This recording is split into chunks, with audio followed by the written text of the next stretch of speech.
In today's tutorial, we are going to cover the prerequisite to kettlebell strength training, the cleans.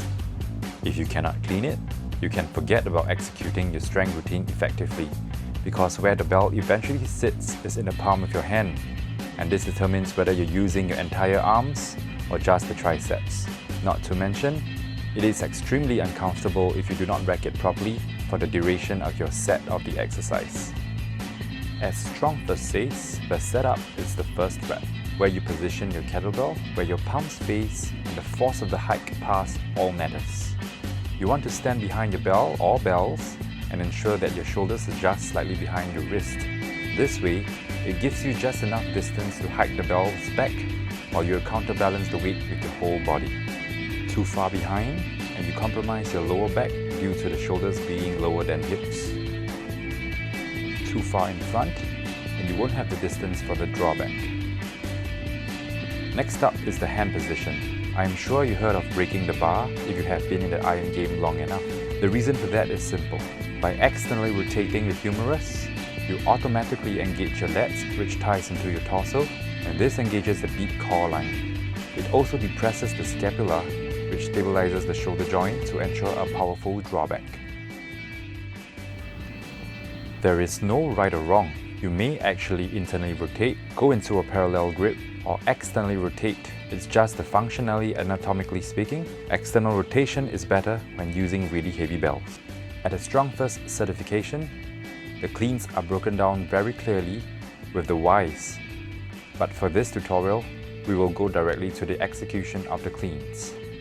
The first step of the clean has got to do with a strong hike pass. You want to ensure that during the hike pass, you counterbalance your body weight forward as the bells move back. However, you need to ensure that you don't flick the bells back, as the bells should be an extension of your arms. Next up is what I like to call pump the shotgun. After hiking past and swinging the bells, you want to bend the elbows as if this guides the bell up rather than forward. As this happens, you want to do a pump shotgun action by pulling the bells back as you bend your arms. What this does is to draw the bells up close to your body in one straight line. The closer the bells are to your body in a straight line, the less pain you will bear as the bells won't smash into you.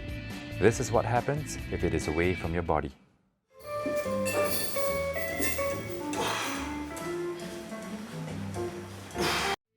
This is what happens when it is done right. From this point on, all that is left to do is to insert the hands up, or what I like to call the vertical holster of your guns. Putting everything together, it goes like this: the hike pass, the pump shotgun, and the vertical holster. And there you have it, the cleans. Now that you know how a good clean looks, I have to talk about the rack position, because it is from the rack that the strength movements like the press and squats are properly executed. In the rack position, you want the bell to be seated at the base of your palm or parallel with the heart line.